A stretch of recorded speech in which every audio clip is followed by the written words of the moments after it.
It's your favorite attorney, Attorney Allie Booker. You already know what time it is. Order in the courts. Order in the court. Okay?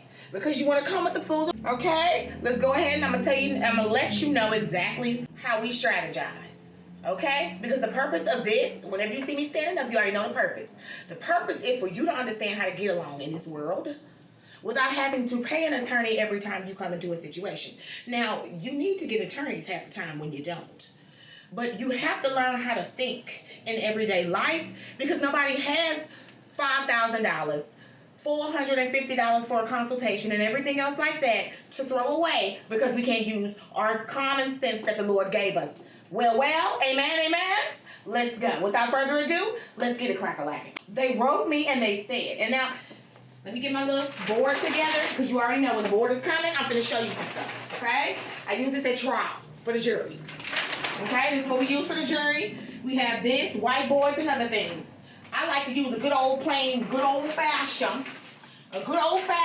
old school board, okay? So we can show you, okay, exactly how you think. Without further ado, let's get it crack-a-lacking, okay? And we're not going to call this legal advice. We're teaching. How can I check the CGL insurance policy limits due to a business owner's negligence? I don't know if the business has insurance, but public record says they earn $2.6 million per year in revenue. I don't know what happens if they even have insurance or if it's required for their business. I was seriously injured at a business due to a hazard on their property, which was avoidable, but the owner was careless and he was reckless. This is video surveillance, which demonstrates the incident. There is video surveillance, which demonstrates the incident. I've suffered financial loss and over $140,000 in hospital and medical bills already just in 4 weeks' time. I still need orthopedic surgeries and many doctors care as I injured many parts of my body, including a traumatic brain injury and a spinal injury. I'm in so much pain and bedbound all day since the event, and I need a walker to get around. Before this, I could walk without aids. I feel devastated and sad. My life is in ruins. What do I do? Legal advice. It's not what you will get. Teaching is what you will get today. Okay? I'm with all the shit. The first thing you do, when you're going to law, we're going to teach you how to come to a lawyer. Because we don't even want to touch this case till we teach you how to come to a lawyer. The first thing you're going to do is you're going to have to always tell somebody what happened. Okay? Nowhere in this long drawn-out story about all these injuries did he ever touch on what the hell really happened. And see, people think that they can go and filibuster and talk about all types of other things other than what is relevant. And what's relevant in this particular case is, sir, what the hell happened? You're telling me there's a hazard, it's his fault, but you don't want to say what happened. That leads me to believe, that's going to lead a jury to believe, that's going to lead a judge to believe, that's going to lead anybody to believe you don't have a case.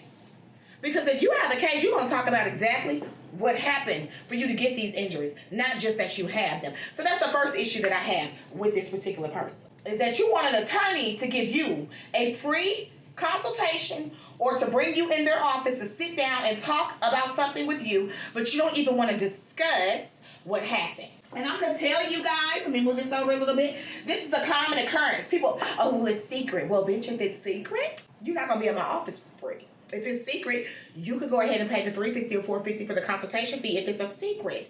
Because you're not going to sit up here and tell me that I'm going to take an hour out of my time to hear about a secret and you'll let me know about it when I schedule the meeting. Because that's what this person is doing. They're already trying to take control of stuff by trying to hide facts. You do not hide facts from your lawyer. Okay? Hiding facts bad. Okay? Why is it bad, y'all? Let me tell you why. It's all of this mess off. So we can get down to the nitty-gritty. Let me rip that off so we can get down to the nitty-gritty. Because see, I think I'm being mean and I'm not. Why is it that you should tell your lawyer everything? Because we are the ones that are representing you. We are either getting ready to get you a grip, a guap, or get you out of trouble. If we don't know what really happened, we cannot formulate a defense for you, nor an offense for you that has less holes in it. See, when we leave things out, we don't know what happened. And if we don't know what happened, we're not going to be confident in taking your case to court. And we're not going to be confident in signing your case. I have had, in many of the cases that I have made 6 figures on, the person had a case. but were turned down by so many of the attorneys because they did not want to talk about what happened outright and they were hiding facts. See, I am the type of person that you cannot BS me. I have a liar meter that works for miles away. As soon as you come, any liar that comes anywhere near me, I start to itch. I start to itch. I start to sneeze. I'm allergic to bush. So I will pull it out of you. But there are many people out here that they're not going to take the time to pull it out of you. So when you come to a law office or you are a lawyer, the first thing you need to start with is what happened. On this day, this occurred, and as a result of this is the harm that has been brought to me. Why? Because that is how we present a case in court. And if you can't start out with what happened and you can't be truthful about it, we're not going to waste our time with you. That's it. And many of you all have claims, oh, no lawyer will take my case. Why don't you start off by telling what happened and by not hiding facts? Okay? Now, insurance policies. Yes, you can find out whether or not somebody has an insurance policy. How? Because if you go to a lawyer and they believe in your case enough, you do these things, and they believe in your case enough, they have software. No, I did not. Y'all gotta take it out. Edit it out. Sorry, I put it right. They have a software that tells them about insurance. That software also tells them how much insurance approximately an individual has on a particular piece of property, whether it be a car, okay, or a business. We have to pay in order to find out whether or not there is insurance. And if we don't have the software ourselves, we have to pay an agency that does. So now we're out about $500 in the hole just trying to find out whether or not these people have insurance or not. We are not going to do that if you are not telling what happened and you are hiding facts. Because this part right here, it costs. Now, does this person have a good case as far as injuries are concerned? Absolutely. Because they are getting their medical care, and that's something a lot of you all don't want to do. You don't want to go get your medical care. You want to say you're hurt, and you want to come in with no medical bills and no medical records. Well, medical bills and medical records, that tells the extent of your injuries, not your mouth. If you are not a doctor yourself, who has examined yourself, we cannot go with what you say about yourself. We're going to need experts, we're going to need medical records, and we're going to need bills in order to prove the extent of your injuries and that you should be compensated for those. So that much I will say they have done correctly. They also launched their claim properly when they let the attorney know that before the accident, they were able to walk without aids. After the accident, they are unable to do so. That shows pain and suffering, disfigurement.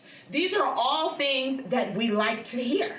That means money. Cha-ching! The traumatic brain injury, a concussion. Those are things we want to hear. Cha-ching! Cha-ching! Okay? A concussion, no matter how small, can take a case from being worth $3,000 to $30,000 quick. Okay? So we want to know what type of injuries you have. They did a good job expressing their injuries. They did a good job of getting their treatment. Bad job of telling me what happened. Leads me to believe that they're hiding something, and I probably would not take that case. Okay? So we got to know how we're going to present our cases to attorneys' offices when we're presenting our cases to attorneys' offices so that we can continue to get the help that we deserve. But we have to understand that an attorney's office is not going to want to spend time trying to sift through to see if we have a case. So always start off with exactly what happened. Don't leave facts out. Tell the truth about it. Tell them your injuries or the harm that has been caused due to someone else's negligence, due to someone else's violation against you. And if you have to get doctor's treatment, hospital treatment, or you are physically injured, you need to make sure that you have been going to get proof of that. We cannot use your mouth. All right? So until next time, we're going to go ahead and close class. Okay? And we're going to recess court. Court stands in recess. Think it's time I made that call. I'm locked up and facing charges. Who gon' fight these cases for me? I called Booker Law Firm. They got the job done. They were right there for me. For more information, contact the Booker Law Firm at 713-292-2225.